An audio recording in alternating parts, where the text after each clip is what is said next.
Okay, dito kami ngayon sa 7-Eleven, Marikina. Papunta kami ng Partas, Cubao. Doon kami sasakay papunta ng Tagudin, Ilocos. Ngayon na pa ako. Flu! May flu pa ako. Dumating kami sa bus station mga 7 PM. Dito kami sa Partas, Cubao. Dahil 7 kami, medyo nahirapan kami sa pag-load ng bikes. Kasi doon sa sinakyan namin Palawag, 4 na lang yung kasya. Medyo marami rin kasing pasahero. Buti na lang, may isa pang bus na biyaheng Abra na dadaan din kung saan kami dapat bababa doon sa Tagudin, Ilocos. So ayun, naghati kami. Isang 4, tapos isang 3. Ayun, smooth naman after na.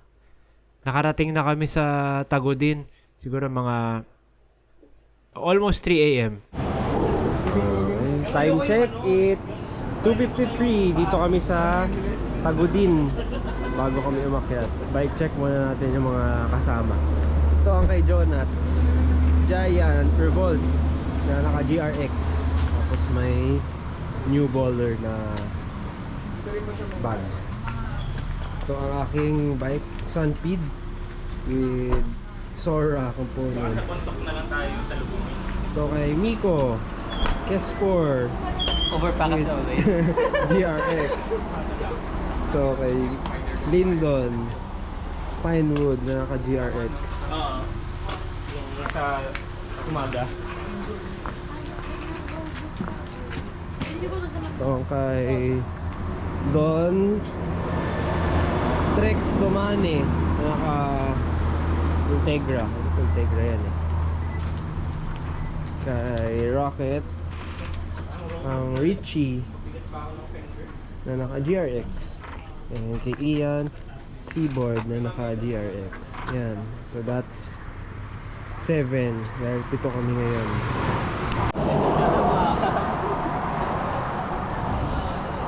It's time to go.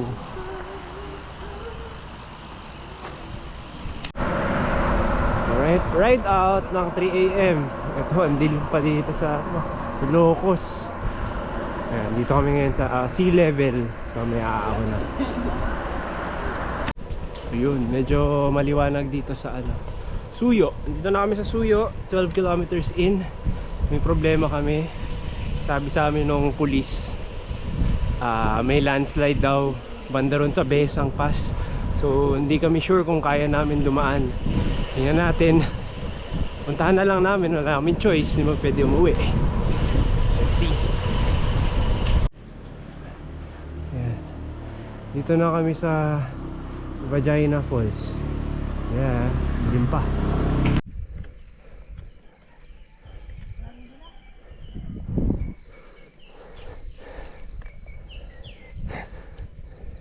Nagsilusap ko. Ibang babae pa. Napakilig ka nga eh. Giorgio. Giorgio? Giorgio. Grabe naman yung background.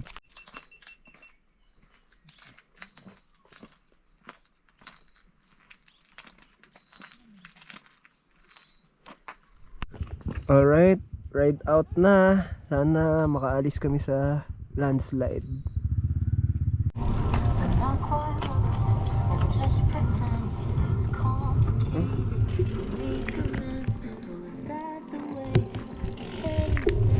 Akala ko flat ako. Mabunat lang. Let's go!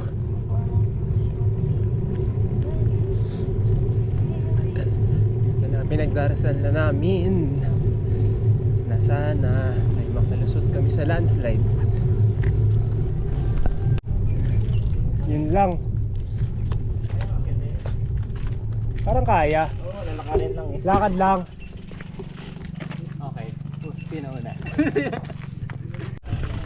May malaking landslide. Hindi kami makadaan. Check mo muna without bike kaya. Check mo muna without the bike. Walang- Ocular.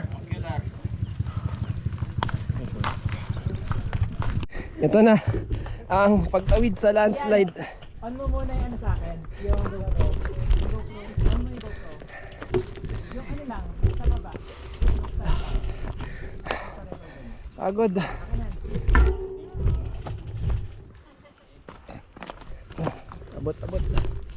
Yes, update lang. Nakatawid na kami sa landslide. Yeah!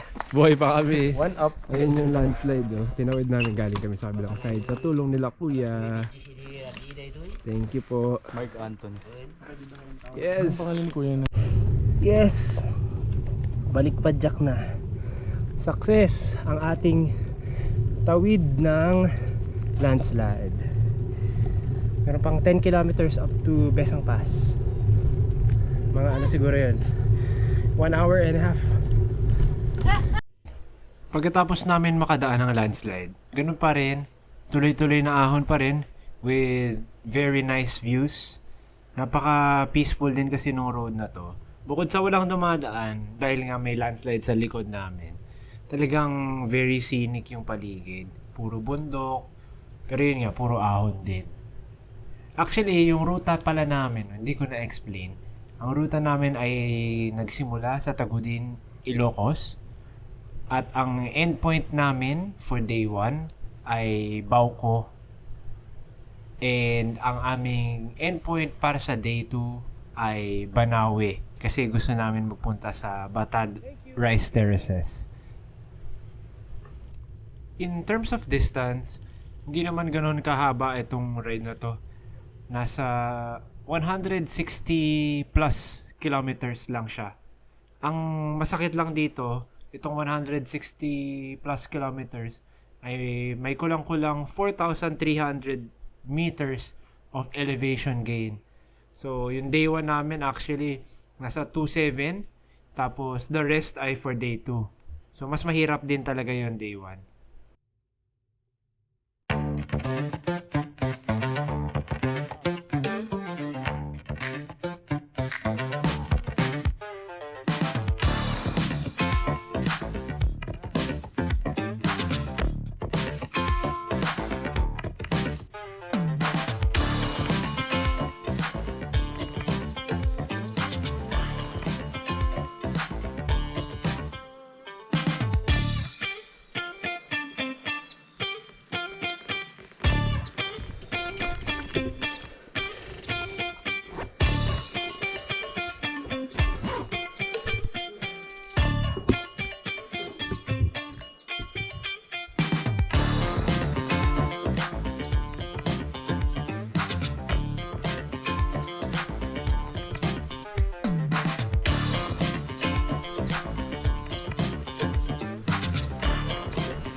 So far, nakaka 42 kilometers na kami.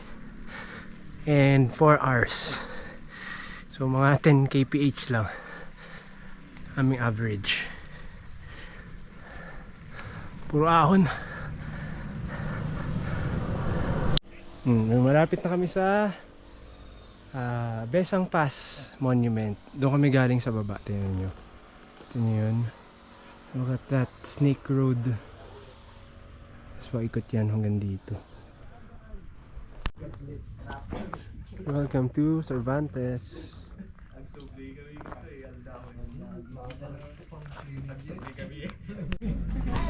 Tinanong kasi ng babae, sabi gano'n. Yung pala palikod. From wrong hole to wrong door. Tulog na. Uli, rinig ko yun Parang double layer. Itan puti sa loob. Sarap niya na. Ano ba yun? Underwear bro. Ano? Swimming trunks. Sige, okay? Ayun na. Alright. Hindi naman halata. Tapos na kumain. Hindi na halata, pero buko. Bumpon.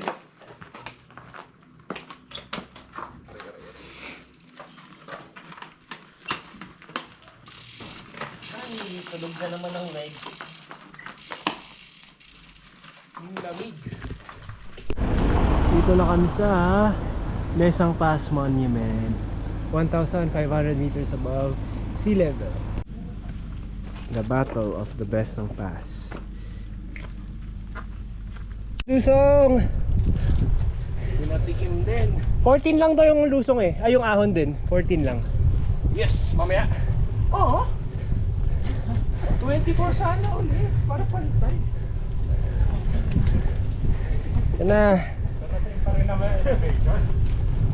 Target na rin ito eh. Hi, thank you.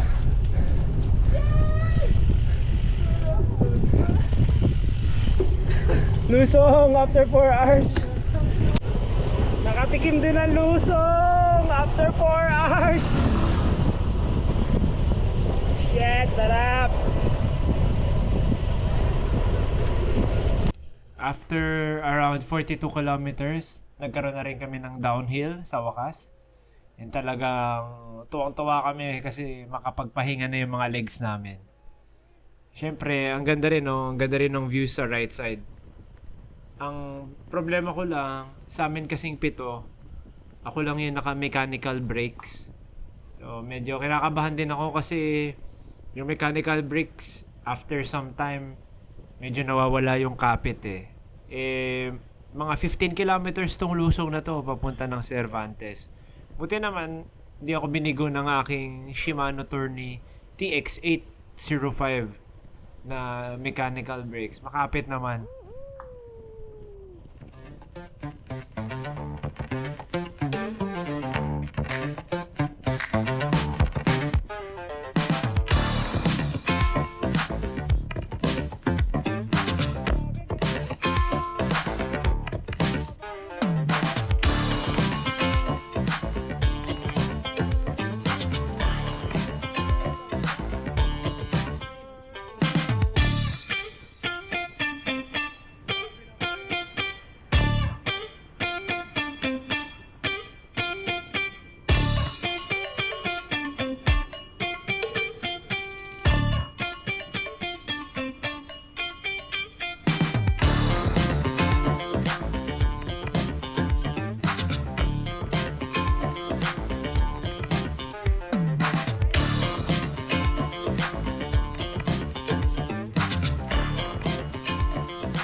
Ayan, tapos na kami mag-restock sa Cervantes. Dito na kami sa Tadian Cervantes Road. I think ano to, 14 kilometers na climb. Mga 1,000 meters. Okay.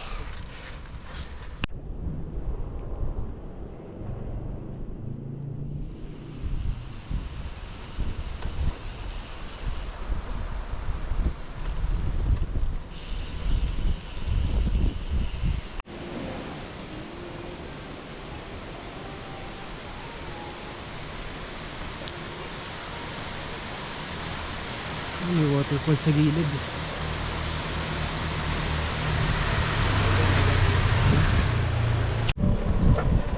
Meron pang 7 kilometers sa aming climb.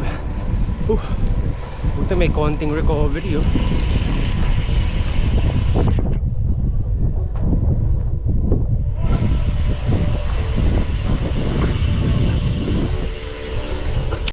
Ayan, last pag na itsuro. Tabingi na yung banks. 78 kilometers, 2,100 meters. Yung sa likod ko. Nasa ano kami ngayon eh. 13% gradient. Kunat. Ayun na, ubus na lahat. Wala na natira. Yung biglang lumamig kanina, biglang... Nakabili na kami ng mga kakainin namin for dinner and breakfast.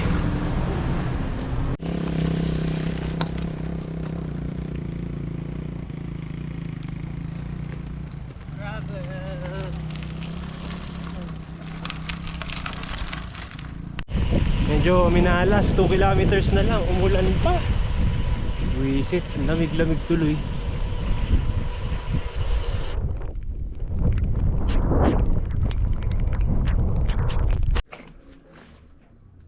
Itong aming Airbnb for today. You know, meron pang native house.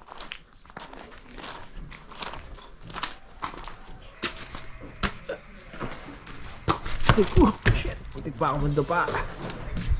Itong living room. Yung kitchen. Ganda nga ang kitchen eh. Ito. Ganda ng interior dito. Tapos meron pa tayong chef rocket.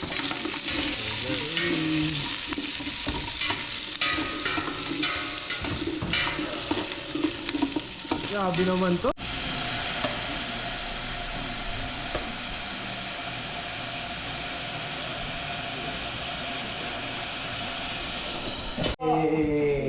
Kakain na. Gusto nyo patayin natin tong ilaw kasi baka mag-dive yung mga ano eh. Bilang kaya. Bulat na ako. Oh, buksan nyo yung beer. Isang ano muna. Cheers. Yes. Yes! Successful day one. Ano video ko? Miko. Merry Christmas. Ay! Malublig sa ano. Merry Christmas! Nilasing na sinigang. Taiwan.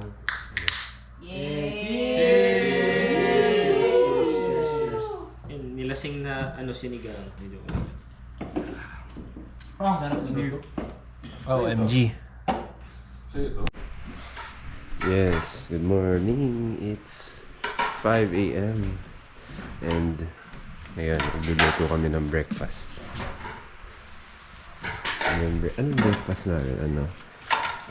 Spinach omelette. Wow. Tapos, corned beef. Ang temperature ngayon ay 17 degrees. Lamig. May mga nalabas na ba yan? Meron. Getting ready.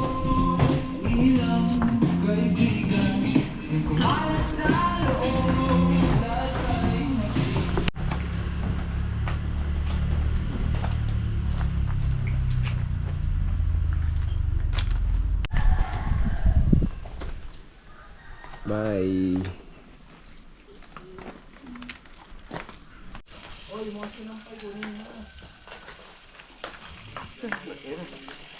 Wasak pang legs. Check out na. Ng dugi.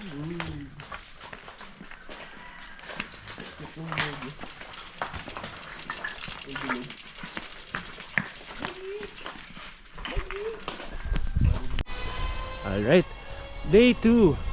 Ngayon maikli lang hanggang Banawe siguro. Ano lang. Mga 65 kilometers and 1,200 elevation. Pero may ahon na matindi. Oh, Iiwan mo bike ko dyan.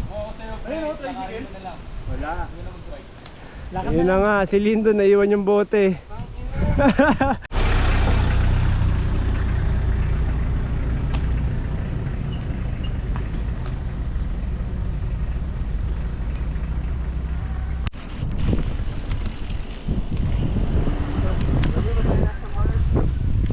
Wow, ang lubak lang. Pero ang ganda.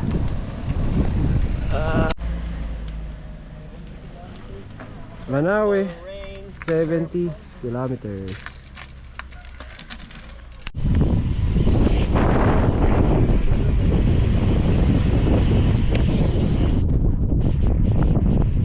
Wow! Ganda, boss! Oh my gosh! Wow, wow, wow. Ang hirap natin. Grabe, sobrang ganda dito. OMG. Oh man. Yan yung paligid oh. Ah.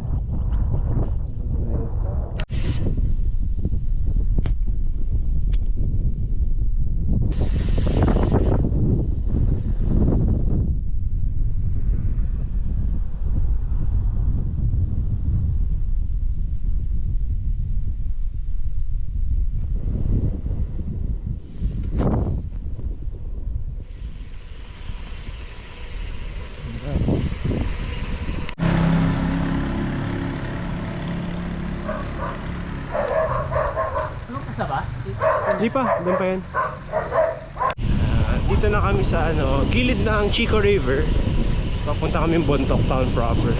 Hindi masyadong ideal yung weather kasi basa yung kalsada, tapos maambon, malamig. Hirap, sarap. Coffee shop.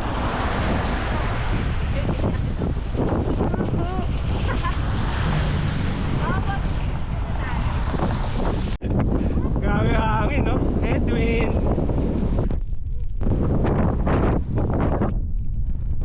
Ulan kasi.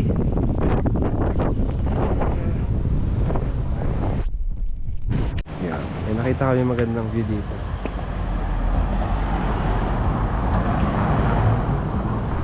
Yes. Hi, Boots. Ay, sweet naman. Hi, Boots. Tinusong mo lens eh. Walang napofocus eh. Nanginginig lahat eh. Unahan eh, dibs. Hindi, ito counterclockwise to. Kung pare, mauna siya. Play right sa kanan. Play right, oh. Sa kanang kamay niya. Yung parang counterclockwise. Okay, okay. Kakasunod na number. 1, Pwede 2, 3, rin parang ganun. i-ski, no? Basta sunod-sunod. Oh, wala. Ikaw ulit. Ako ulit. So, babaan na natin. Yan. O, yung pinakamababa mo. Wala ka man ng mga 4-4. Dumi ng bike. Yan. Sana walang maingay. Yan. Tapos na kami kumain dito sa Amkinak Cafe Restaurant. I mean, nagka-coffee. Yan. Yan. Ito yung nakikita ko eh. Ito na yung menu. Parang DMCI gumawa nito. Parang kondo. Parang yun nandun sa may Eastbound Road. Ano yun? Yan, ito na. Tapos na ang liligayang araw. Tapos na ang mga patag. May 7-kilometer climb. And then afternoon lusong. And then 13 km climb. Yun. Banawe, it's 40 kilometers away. Mga 25 dyan ahon. Yun na sila oh. Iwan na kami. Okay, so ito, kung nakikita nyo, meron akong hawak na walkie-talkie. Okay to kapag marami kayo sa grupo, tapos magkakaiba kayo ng pace, para pwede pa rin kayo mag-communicate habang umaahon, as long as mga 1 kilometers lang, 1 kilometer lang yung radius ninyo. Grabe, ang kunat ng 2 kilometro na ahon nung last 2. Ito na kami sa tuktok nung first climb, pero mamaya may mas mahaba pang ahon. Ayan, dito muna kami sa restaurant, roadside restaurant. Ayan, kain muna kami. Ayan, mga last pag second day lunch. Okay, aming final climb, 13 kilometers with around 900 meters of elevation gain. So mga ano to, tsaka mga 2 hours to 3 hours kung kasama yung pahinga tsaka picture. Makunat to. Ayan, start na kami. Waterfalls, ganda. Buti medyo cloudy kasi parang uulan.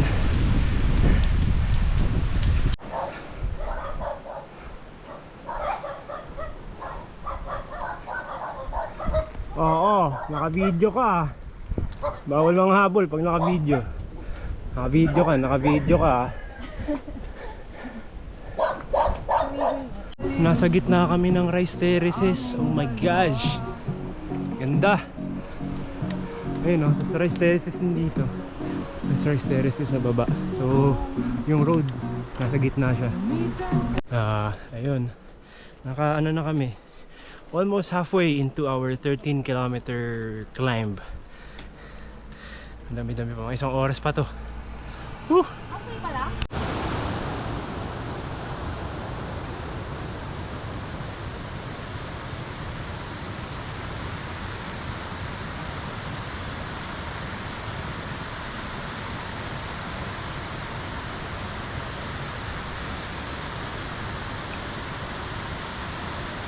Daming waterfalls.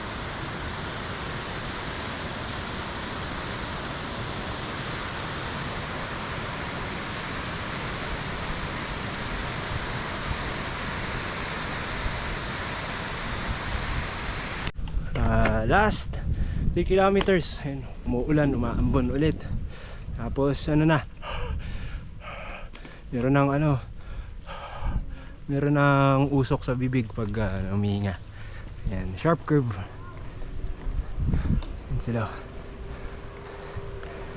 Ahon, karga.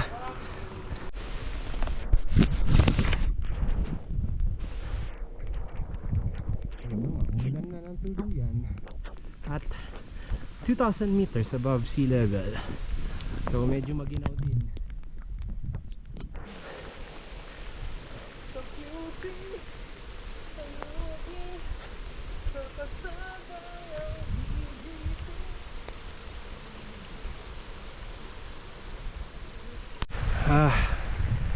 Grabe, sobrang ginaw na. Umuulan pa ng malakas.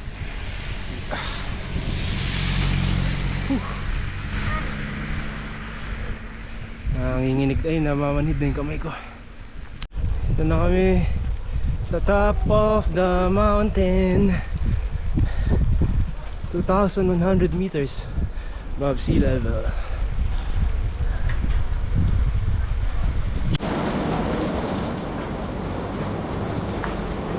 Ay grabe, napakaginaw. Basa pa kami.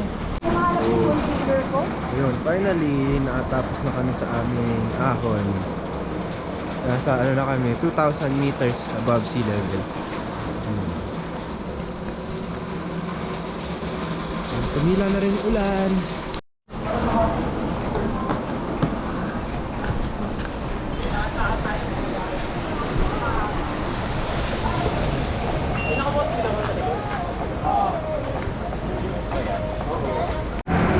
Okay, it's time for the downhill. Baliktad pa yung gloves ko, parehas kanan na dala ko. Kailangan na nito dahil lusong na malamig. Ah, shit! Sobrang lamig! Grabe! Grabe, nanginginig na ako. Ah! Sobrang ginaw.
Okay, update. Mga 1/4 sa lusong. Angin, sobrang lamig. Holy shit. Ay. Oh, sobrang lamig. Nanginig na ako.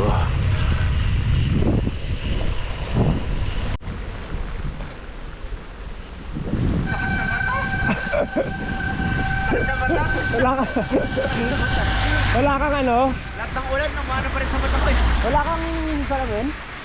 Wala kang salamin? Meron. Oh, grabe. Matapos ang napakahabang lusong na napakalamig. Dito na kami sa ano, viewpoint. Oo nga, oo nga. Oo nga. Yeah. Na walang viewpoint. Pagdating namin dun sa Boga Lodge, naghanap na muna kami ng kakainan. Medyo wala lang akong energy mag-video nun kaya dumiretso na dito sa dinner. Tapos, ayun, pag uwi namin, pagod na, nag-freshen up.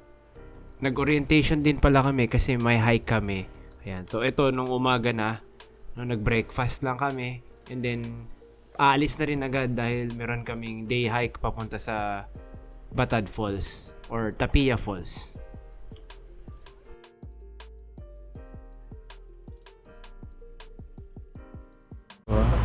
Ayan. Magta-top load kami papunta ng Batad. Ayan. Kahit walang laman yung jeep for the experience lang. Hey! Let's go! Top load!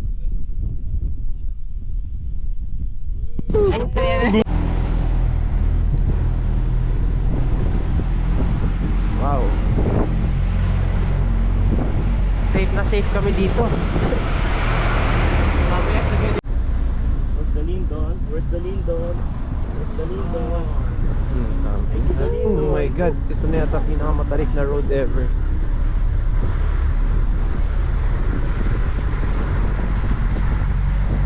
Ayun, ito na. Okay, time to start the hike. Kasi Ano kami, nag-restock lang kami ng pagkain. Tapos mag-hike na kami. So, scuba days. ayun na. Hiking, pababa muna. Bababa lang. Ano yung tawag dyan? Bird's eye view. Bird's eye. Bird's eye view. Hindi kami napapagod after ng 2 days bike. Hindi, pagod na ako. Ay, pagod ka na ba? Madulas ba iyan? And fruit. Okay, so yan ang itsura ng rattanwood. Na Parang ginagamit bamboo, ng no? mga grandparents namin noon for binding the traditional house kasi hindi sila gumagamit ng pako noon. So, it bears also rattan fruit pero nakolekta na po yung pieces. Maasim-asimin, no? Sino nag-collect? Sino nag-collect? Moongrass. Ano ba Ito tawag yung niya? ginagamit na pang-atip ng sa traditional house. Mapakla. Ayun. Hinahalo sa cogon grass. Yung cogon grass is fine grass. Ano ba tawag sa halaman na po yan? Anong lasa? Ito. Anong lasa? Mapakla na Ano po, mapait. dalaman. Okay, Ay, para hindi. siya sa May ano. tawag po sa halaman. Oo, kinakain yung Sa tuhod, yung pababa tapos step. Tapos medyo mataas pa, no? Medyo...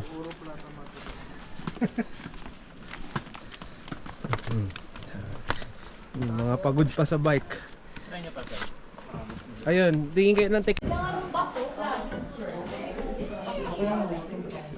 Ganda naman ang aming view sa aming lunch area. May kaya vlog. Pero yung mga binabaan namin, parang yung mga hagdan niya na yung kanina yung sa gilid. Yung mga bato-bato. Boss, kamusta boss? Okay man, bossy. Ganda oh. Ayan, naka-ready na to for planting daw.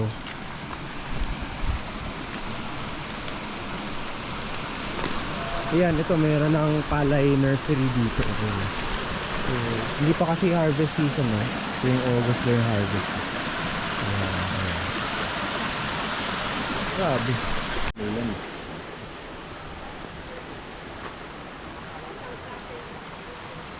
Ano? because of the availability now. Pero long time before, it's out of grass. Yung tinuro ko, yung cogon grass, they mix with the dwarf bamboo grass. They built the house without any nail. So, salpak-salpak lang siya. Without nails. Yung nakikita yung nail ngayon, yung bago to, pang sabitan lang. But actually, they built the house without any nail. And they used the rattan strap for the roof. After, we'll show you. So, they built the house with 3 stories. So, usually, the first floor, Yan, si Don ay Chuan puteria or ihoham na lang, waje 4x4. bumibili ng ano, ng alak. Now, rice ko may wine. 4x4. Dalawa na lang po para Ah, mabalanse. chuan na lang, chuan. Oh, Na-amaze talaga ako dun sa ano. Yung Sa rat guard. rat ayun, guard. rat guard.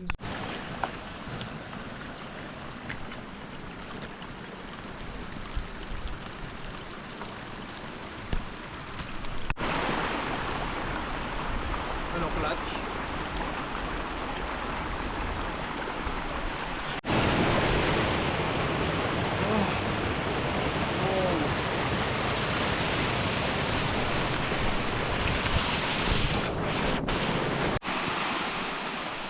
Yan, pwede dito maghugas. Hugas, hugas.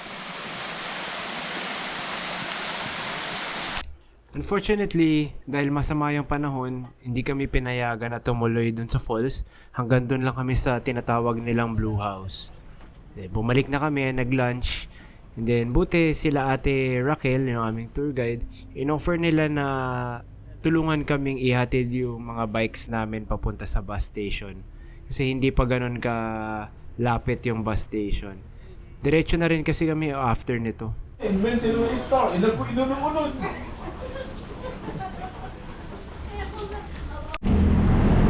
Nakarating na kami ng Manila.